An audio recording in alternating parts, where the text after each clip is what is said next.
Hit the like button, share your thoughts, subscribe, and tap the bell icon. The universe was a vast, unforgiving expanse, and Nathan Carter had learned that lesson the hard way. As a skilled engineer and pilot for the Terra Exploration Corporation, he'd spent most of his life charting the stars, mapping distant worlds, and experiencing the uncharted wonders of space. But today, all of that had come to an abrupt halt. The emergency alarms blared in his cockpit as the small experimental shuttle, a sleek, compact vessel meant for long-range planetary exploration, shuddered violently. Nathan's grip tightened around the controls, his heart pounding in his chest as the ship spiraled uncontrollably through the atmosphere of an unknown planet. Through the fractured view of the cockpit window, he could see the swirling, green and blue surface of a strange world below, rapidly approaching. "Come on! Come on!" Nathan muttered to himself, yanking the ship's controls with all his strength, trying to regain some semblance of control. But the shuttle was beyond saving. The engines sputtered, coughing up fire and smoke as the metal hull groaned under the stress.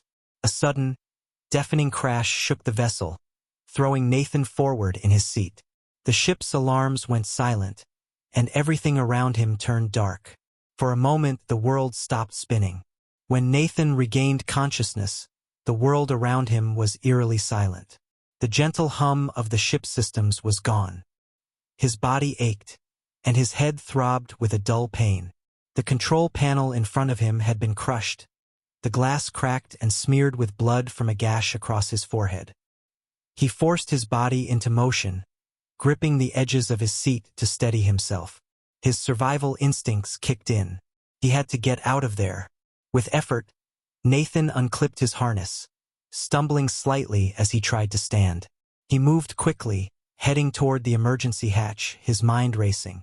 The crash had knocked him unconscious, but the shuttle seemed to have made a relatively soft landing. The worst of it had been the loss of power and the wreckage that had left him disoriented. But nothing seemed fatally damaged. He reached the hatch and tugged at the release lever. The door creaked open, and he stepped into the unknown. Nathan was met with a dense, misty atmosphere, the air thick and humid with a strange, earthy smell. The ground beneath him was soft and spongy, the tall trees around him twisted and towering, their gnarled branches stretching far above his head. The sky was an unnatural shade of violet, clouds swirling in patterns that seemed too deliberate to be natural. He took a deep breath, trying to calm his nerves.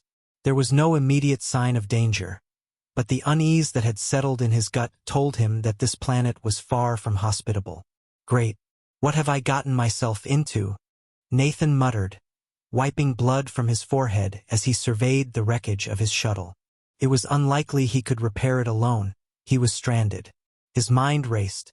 He had to assess the situation. His communication systems were offline, and the shuttle's emergency beacon hadn't activated. The crash must have damaged everything. He'd have to survive here on his own until rescue arrived, or until he could figure out a way to repair the ship. Nathan glanced around. There was no sign of intelligent life, at least not yet. He would have to focus on the basics: shelter, water, food, and making sure he didn't die from the elements. His training kicked in. He had experience surviving on desolate planets, but this was different. The air was thick with humidity, and the strange trees around him seemed to watch him, their twisted limbs almost alive with motion. A sudden noise snapped Nathan out of his thoughts. A rustle in the underbrush. His muscles tensed, and instinctively, his hand went to the small blaster he kept in a holster at his side. His heart rate spiked as he cautiously turned toward the sound. The bushes parted, and Nathan's breath caught in his throat. Out of the mist emerged the most beautiful and terrifying creature he'd ever seen. A woman, but not quite human. Her skin was a deep shade of green, her long, silvery hair flowing down her back, catching the eerie light of the violet sky. Her eyes glowed an unnatural, ethereal blue, piercing through the fog as she studied Nathan with a mixture of curiosity and caution. She was tall, impossibly graceful, and radiated a raw, untamed energy that seemed to hum with power. Her movements were fluid, like she was one with the forest itself. Nathan's heart skipped a beat. He had crash-landed on a planet, and now he was face to face with a being who might not even be human. Who are you? Nathan asked, his voice hoarse. He kept his hand on the blaster, though he wasn't sure if he would use it. This alien beauty was far more powerful than he could fathom. The woman cocked her head, her gaze never leaving him. Then, without a word, she stepped forward, her bare feet making no sound on the soft earth. For a moment, Nathan thought she was going to attack. But instead, the woman knelt before him, placing her hand gently on the ground. Her skin shimmered faintly, almost like it was alive with energy. She muttered something under her breath in a language he couldn't understand, her voice melodic and foreign. Nathan tensed, unsure of what was happening. He couldn't make sense of the situation. Was she offering help? Or was this the beginning of something far worse? Then, as if sensing his discomfort, she lifted her head and fixed him with those glowing blue eyes. "We are the keepers of this land," she said, her voice smooth but firm. "And you are not from here." Nathan blinked, unsure if he had heard her correctly. She spoke the same language as him, but it was clear this was no ordinary human being. "What do you want from me?" he asked, still on edge but now trying to assess the situation. The alien woman didn't answer immediately. Instead, she studied him with an intensity that sent a shiver down his spine. Then, without another word, she stood and motioned for him to follow. Nathan hesitated. The situation was far from ideal. He had no choice but to follow. It was clear that he couldn't survive alone on this strange planet. And this woman, despite the mystery surrounding her, was likely his only chance for survival. Nathan's senses came back to him slowly. His head throbbed, and the earthy scent of damp moss filled his nose. He blinked, trying to adjust to his surroundings. Soft light glowed from bioluminescent crystals embedded in the walls of what appeared to be a vast tree hollow. Around him were the alien women who had captured him. He struggled against the bindings, holding his wrists and ankles, but froze when one of the women hissed and leveled a spear at his throat. Her jeweled skin shimmered in the dim light, and her golden eyes narrowed with warning. "All right, I get it," Nathan muttered. "Don't move." "Got it." The leader of the group stepped forward. She was even more striking up close.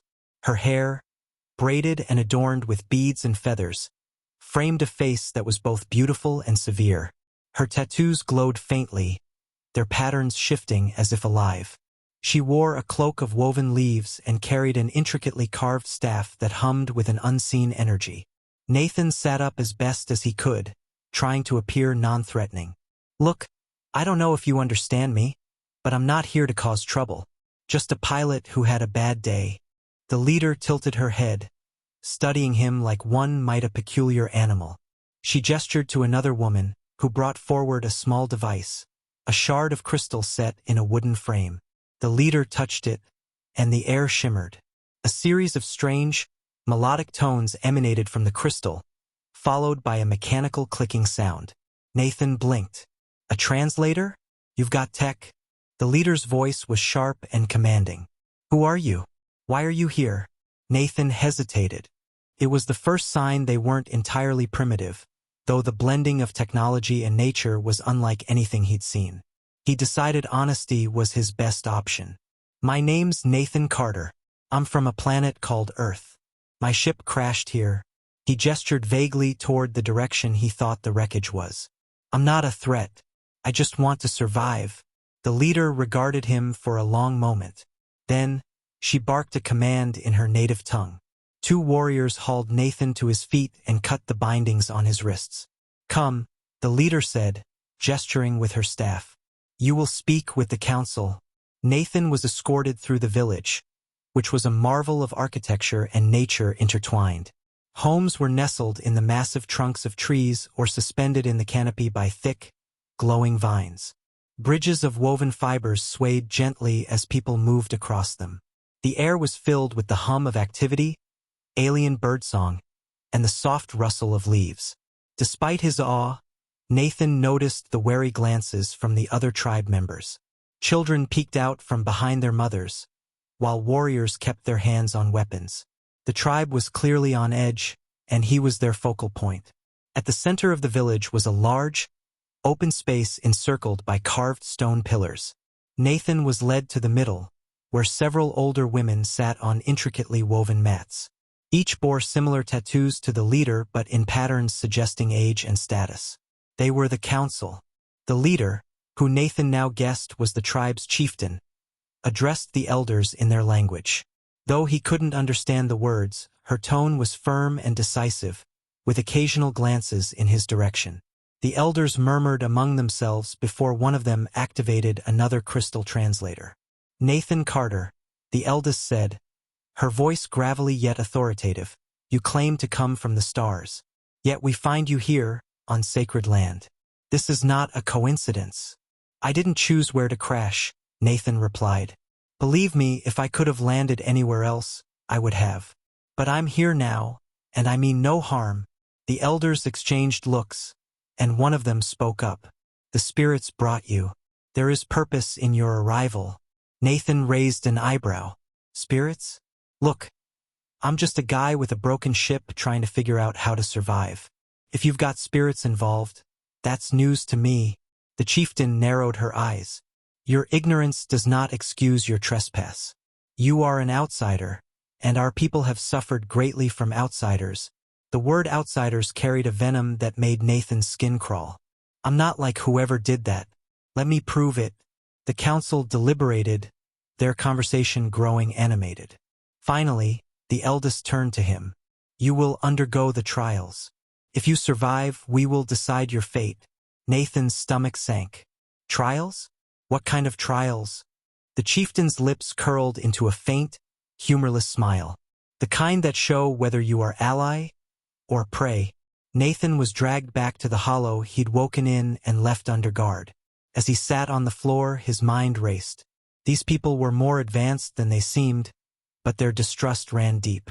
He couldn't blame them, not entirely, but he also wasn't ready to let them throw him into whatever tests they had planned without preparation. The door creaked open, and one of the younger women entered, carrying a bowl of something steaming. She set it down before him, her expression neutral. "What's your name?" Nathan asked, hoping to spark conversation. She hesitated before replying. "Mira." "Well, Mira," Nathan said, looking at the strange stew. "Any chance you can tell me what I just agreed to?" She glanced over her shoulder, as if ensuring no one was listening, then whispered, "Pray to your stars, outsider. Few survive the trials." And with that ominous warning, she slipped away, leaving Nathan alone with his thoughts and the looming promise of survival or doom. Nathan awoke to the sound of drumming. It started as a low, steady thrum, building in intensity until it reverberated through the hollow where he was being kept. Outside, voices chanted in unison, their haunting melody sending a chill down his spine. "Time's up," he muttered, forcing himself to his feet. The door creaked open, and two warriors entered, gesturing for him to follow. Nathan's muscles were still sore from the crash and the rough treatment he'd endured, but he straightened his back and walked with as much composure as he could muster. He wasn't about to give them the satisfaction of seeing him afraid. The village's central gathering space had transformed into an arena. Villagers lined the perimeter, their faces painted in vibrant patterns, their chants filling the air with a primal energy. The council sat at one end, watching from elevated thrones carved from living wood. At the center of it all was Kira, the tribe's chieftain, standing beside an elaborate structure made of woven vines and glowing crystals. Nathan was led to the middle of the arena. He noted the villagers' expressions, curiosity, skepticism, and even a hint of pity. Whatever these trials were, they clearly weren't meant to be easy. Kira raised her staff and the crowd fell silent. Her voice carried an air of authority as she addressed the gathering in their native tongue, her words sharp and rhythmic. When she finished, she turned to Nathan. "The trials will test your strength, cunning, and spirit," she said, the translator crystal at her side humming faintly. "Only those worthy may walk among us." Nathan nodded, his jaw tightening. "Let's get this over with." Trial 1, the hunt. Nathan was handed a crude spear and thrust into the jungle with a single directive. "Bring back the Fong of a Sarkith."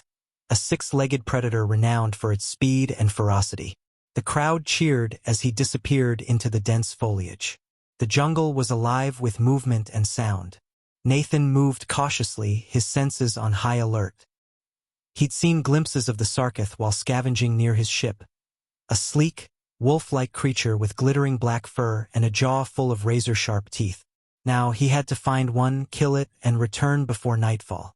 Hours passed, and frustration gnawed at him. Every rustle of leaves set his heart racing, only for it to be a bird or some other harmless creature. Finally, he found his prey, or rather, it found him. A low growl echoed from the shadows, and the Sarkith emerged, its glowing yellow eyes locked on him. Nathan's instincts kicked in. He backed away slowly, trying to remember what he'd observed earlier. The Sarkith was fast, but it relied on ambush tactics. If he could outthink it, he might stand a chance. The beast lunged, and Nathan rolled to the side, narrowly avoiding its snapping jaws. He used the spear to keep it at bay, jabbing at it whenever it got too close. The fight was brutal and chaotic, but Nathan's determination, and a well-timed jab to the creature's neck, finally brought it down. Panting and bloodied, he cut the fang from its mouth and began the arduous journey back to the village. Trial 2. The Gauntlet. The second trial was a test of endurance. The villagers constructed a gauntlet of obstacles. Pits filled with spikes, swinging logs, and walls coated in a sticky, resin-like substance. Nathan had to navigate the course under the watchful eyes of the tribe, who jeered or cheered depending on his progress. Nathan's time as a pilot had honed his reflexes and problem-solving skills, but this was a different kind of challenge. The physical toll was immense. He slipped, stumbled, and nearly fell to his doom more than once. Still, he pressed on, his resolve fueled by the thought of proving himself, not just to the tribe but to himself. When he finally crossed the finish line, battered and exhausted, the crowd erupted into cheers. Even Kira allowed a faint smile to cross her lips. Trial 3. The Rite of Spirit. The final trial was shrouded in mystery. Nathan was led to a secluded grove deep within the jungle, where the trees twisted together to form an almost cathedral-like canopy. At the center was a pool of liquid light, its surface rippling with energy. Kira stood beside the pool, her expression solemn. This is the trial of spirit. Step into the pool. Face what lies within. Nathan frowned. What exactly lies within? The truth, Kira replied simply.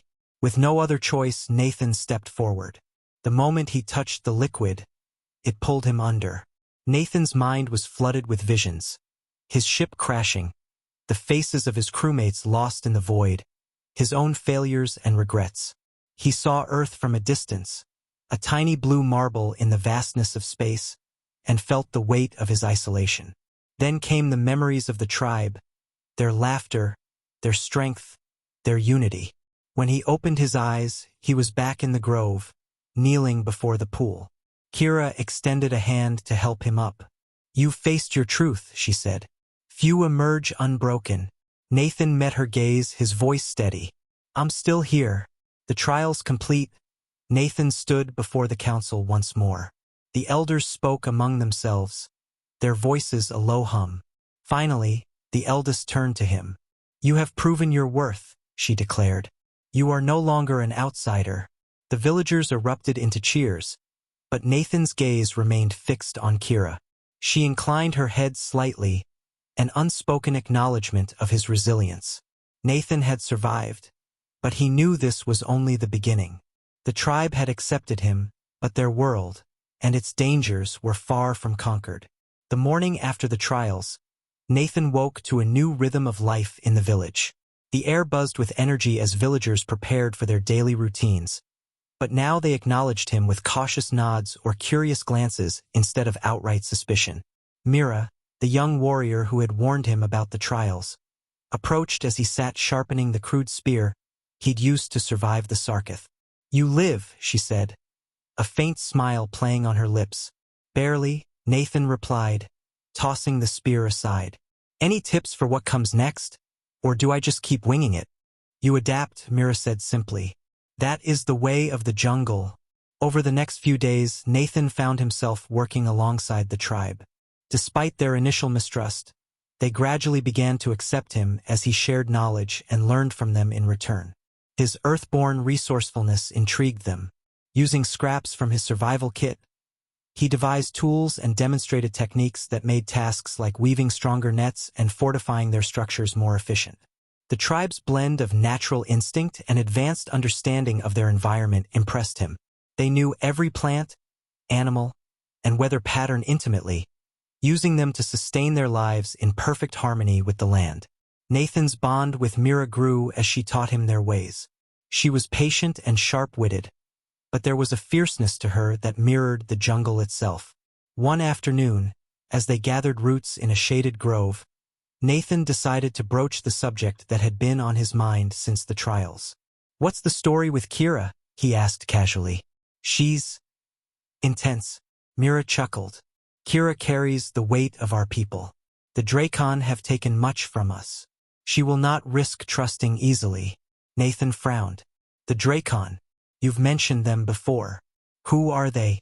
Myra's expression darkened. "They are hunters, raiders from the stars. They come in machines that burn the trees and poison the water. They see us as prey. We fight, but their weapons are powerful. They've taken many of our kin." Nathan's stomach churned. He'd seen his share of devastation in space, but the idea of an entire culture living under constant threat stirred something deeper in him. "I've seen what machines like that can do," Nathan said. "But maybe I can help." Mira tilted her head. "How? With your broken ship and small tools?" "Maybe with more than that," Nathan replied. "But I'll need to know everything about them." That evening, Nathan joined a gathering around the village's central fire. The elders recounted the history of the Dracon, their deep, guttural voices weaving a tale of invasion and loss. The Dracon were a nomadic race, traveling from planet to planet, stripping resources, and enslaving or exterminating any life they deemed inferior. Nathan listened intently, piecing together what he could. The Dracon's tactics relied on brute force, but they had a critical vulnerability: their reliance on technology. Unlike the tribe, whose knowledge of their environment was unparalleled, the Dracon had no understanding of the jungle's nuances. As the firelight flickered on the villagers' faces, Nathan stood. "I think we can beat them," the crowd murmured, and Kira fixed him with a skeptical gaze. "You are bold for someone who has yet to see a Dracon with his own eyes." "Bold, maybe. But I'm not wrong," Nathan said. "Your people know this jungle better than anyone. You've already held them off with what you have. If we combine that knowledge with some unconventional thinking, we can hit them where it hurts." The villagers exchanged doubtful glances, but Mira stepped forward. "What do you propose, outsider?" Nathan smiled. "A trap." For the next week, Nathan and the tribe worked tirelessly. He scoured the wreckage of his ship for anything that could be repurposed: power cells, wiring, and even pieces of the hull. Meanwhile, the villagers gathered materials from the jungle, their nimble hands weaving nets and constructing decoys with astonishing speed. Nathan spent hours with the hunters, studying their techniques and teaching them how to use the salvage tech. With a bit of ingenuity, he converted a power cell into an improvised energy weapon and demonstrated its use. "This," he said, holding up the device, "can take out one of their machines if we're precise. But the jungle will be our real weapon." Kira observed silently, her piercing gaze never leaving him. Finally, she spoke. "If you are wrong, Nathan Carter, it will cost us everything." "I know," Nathan said. "But if we don't try, they'll keep coming until there's nothing left." The plan was simple but daring. Using the tribe's knowledge of the terrain, they set up a series of ambush points in areas the Dracon were known to patrol. Decoys of villagers, constructed from vines and bark, were placed in clearings to lure the invaders into the traps. Nathan rigged tripwires and motion sensors scavenged from his ship, creating a network of alarms to alert the hunters. The energy weapon was positioned at the heart of the trap, where Nathan would personally aim it at the Dracon's machinery. As the final preparations were made, Nathan stood with Kira on a ridge overlooking the jungle. The moonlight bathed the landscape in an ethereal glow. You have earned their trust, Kira said, her voice softer than usual. But trust is fragile. Nathan nodded. So is fear. If we show the Dracon we can fight back, we won't just win. We'll make them think twice about ever coming back. Kira's lips curved into a faint smile. Let us hope you are right, Earthman. The sound of engines echoed in the distance, growing louder as the Dracon approached. Nathan's grip tightened on the weapon, his heart pounding. The tribe's warriors melted into the shadows, their bows and spears ready. As the first of the Dracon's machines emerged into the clearing, Nathan whispered to himself, time to show them what we're made of.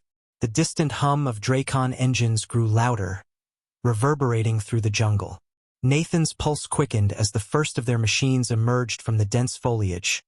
A massive, wheeled transport, its surface plated with reinforced metal.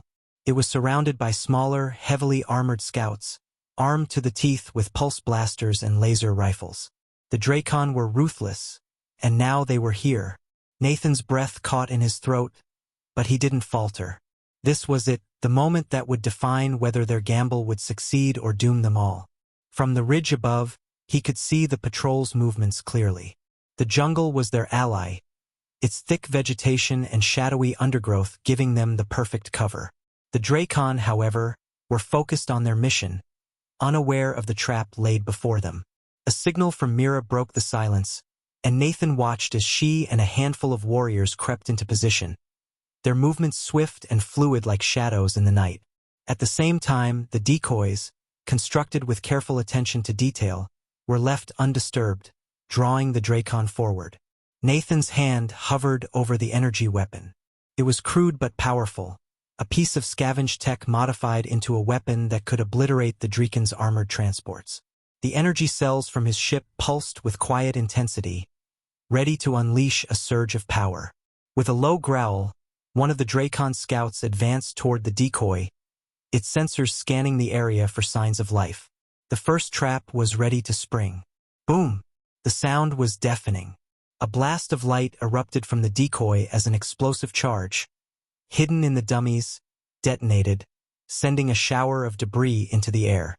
The Dracon scout, unprepared for the explosion, recoiled in confusion. Its weapons fired blindly into the darkness, but the tribe had already disappeared into the underbrush. The Dracon forces reacted quickly, forming into a defensive perimeter as they began searching for the attackers. They didn't understand what was happening, but they knew they were under attack. Nathan's heart raced as he watched the chaos unfold. His fingers tightened around the energy weapon. This was the moment. Now! Myra's voice crackled over a comm device, her signal clear. The Dracon transports rolled into the clearing, their engines roaring as they navigated the uneven terrain.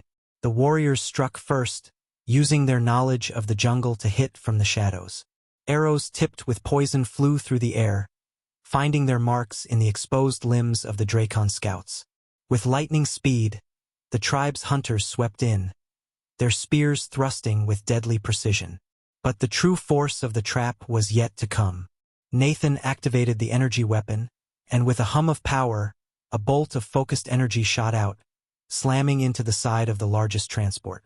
The force of the blast was immense, and the metal hull groaned as it buckled under the sheer power. The Dracon vehicle staggered to the side, its systems flickering as the energy field shorted out. The Dracon commander, the largest of the raiders, roared in frustration. His voice, amplified by a speaker, echoed through the jungle. "Fall back. We need reinforcements." But there was no retreat in this jungle. Myra's voice came again, sharper now, urging Nathan. "The other transport, the one with the guns, it's headed straight for you. Now!" Nathan barely had time to react. The second transport, heavily armed and armored, was barreling down toward him. Its blaster turrets hummed, ready to fire. He dove to the side, rolling behind a thick tree trunk just as the first blast tore through the air. The ground shook, and the air was filled with the scent of burning wood and scorched earth. He didn't hesitate.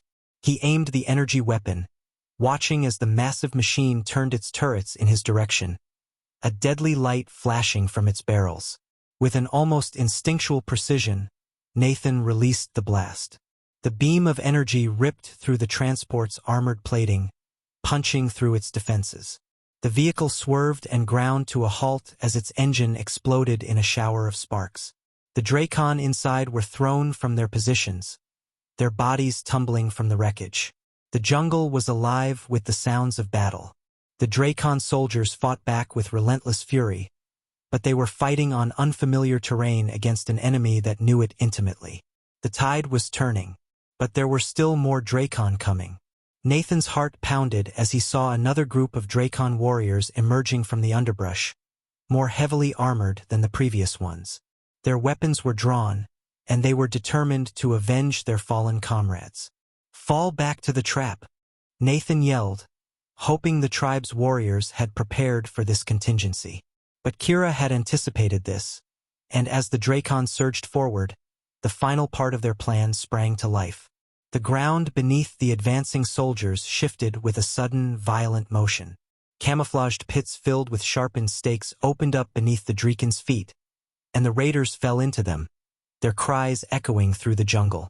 The last of the Dracon forces was decimated in moments, and only the wreckage of their transports and the bodies of their fallen remained. The clearing was silent but for the crackling of flames from the burning wrecks. Nathan's chest heaved as he tried to steady his breath. The battle had been short but intense. His hands were shaking, not from fear, but from the adrenaline still surging through him. Mira appeared beside him, her eyes scanning the surroundings. She looked impressed. "You did it." Nathan wiped sweat from his brow and nodded. "We did it. This wasn't just me. This was the tribe. The jungle." Kira stepped into the clearing, her gaze cold but approving. "You have earned your place among us, Nathan Carter. This battle was won by your wisdom and our unity. But remember, the Dracon will return. And next time they will come with more." Nathan nodded grimly. "We'll be ready. I won't let them take this place from you." The tribe had won the first battle, but Nathan knew that their war against the Dracon was far from over. They had just begun to fight. The jungle was eerily quiet after the battle. The fires from the wrecked Dracon transports smoldered, sending dark plumes of smoke into the sky. Nathan, Mira, and Kira stood over the remains of the Dracon, watching as the survivors, those too injured to fight, were bound and dragged to the village. The tribe's warriors had already begun clearing the battlefield, removing the bodies of their fallen enemies and preparing for the next phase of their defense. Despite their victory, Nathan could see the weight of the moment in their faces. This was just one battle in a much larger war. Kira turned to Nathan, her expression unreadable. "You said the Dracon would return. You were right." Nathan nodded, rubbing his hand across his face. "It was too easy. They were unprepared. The next time, they'll bring everything they've got." Mira stepped forward, her eyes sharp. "We must prepare. If we do not strike back, they will think us weak." Nathan looked out at the distant jungle, the wild landscape that had become his reluctant ally. "We need more than ambushes. The Dracon have the tech to overwhelm us eventually. We need a way to hit them where it hurts. Something they won't expect." Kira eyed him with a mixture of curiosity and caution. "What do you propose?" Nathan's mind raced, drawing on everything he'd seen in his time with the tribe and his own experiences as a soldier. "We use their own strength against them. The Dracon rely on their machines and their firepower. They have no patience for strategy or subtlety. But the jungle, it's our strength. We know its secrets. We can create a place they can't reach. An ambush they can't escape." Kira considered his words, her expression softening. "You speak of deception, of traps." "Exactly," Nathan said. "But this time we lure them into the heart of the jungle itself. We make them think they're fighting on their terms, and then we turn the tables." Over the following days, Nathan worked alongside the village's finest engineers, the warriors, and the best trackers. The jungle, as ever, was a dynamic force, but now they would use it to their advantage. Nathan led them in building a series of false pathways, decoys, and hidden traps deep in the heart of the jungle. The idea was simple but dangerous. They would lead the Dracon into a complex maze of natural barriers and pitfalls that only the tribe could navigate. Nathan fashioned new weapons from the wreckage of the Draken's transports, creating snares and energy-based explosives, and refining his energy weapon to the point where it could disable multiple Drakon machines at once. Every piece of tech from his crashed ship was either repurposed or used to fortify their defenses.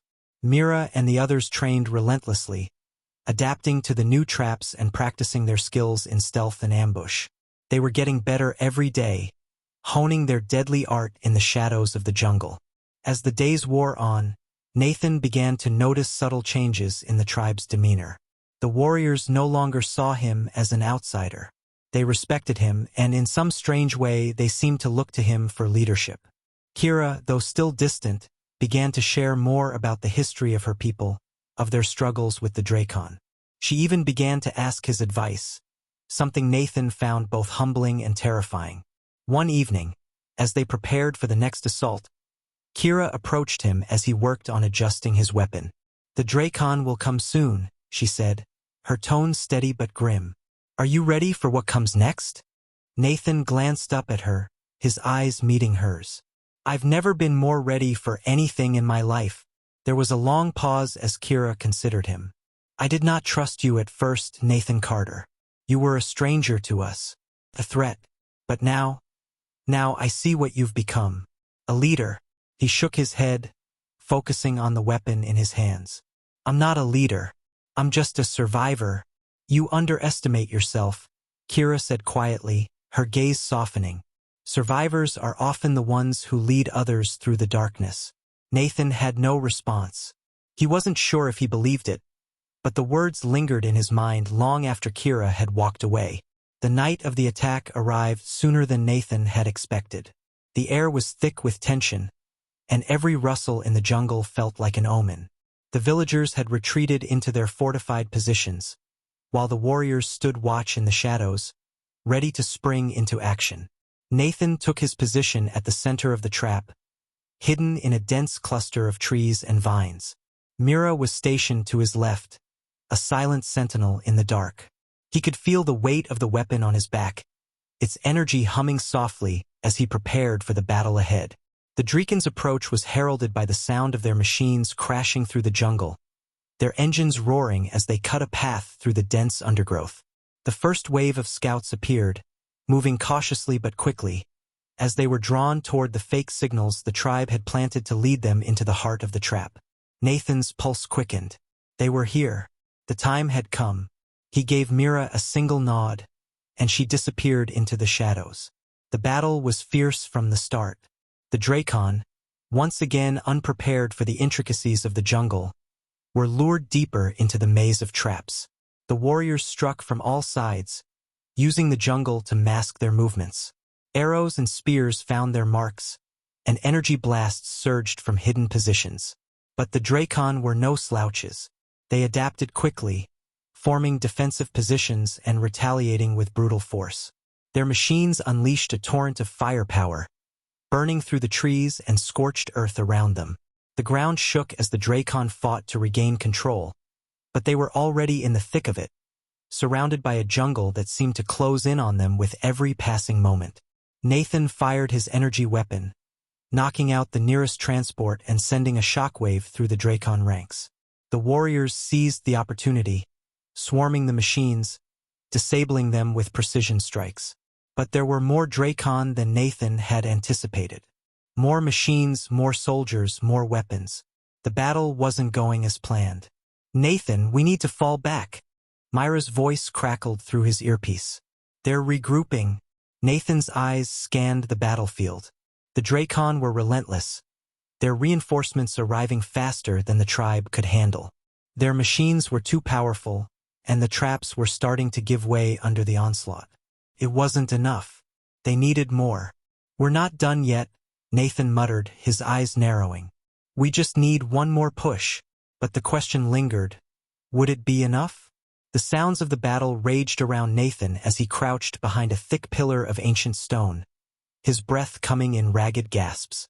The jungle had become a battleground, alive with fire, explosions, and the clash of survival. The Drakon, though caught in the web of the tribe's cunning traps, had begun to adapt quickly. Their machines were massive, armed with heavy pulse blasters, and their soldiers relentless, but they were not invincible. Yet, for every advantage the tribe had crafted in the dense foliage, the Dracon had more technology, more firepower.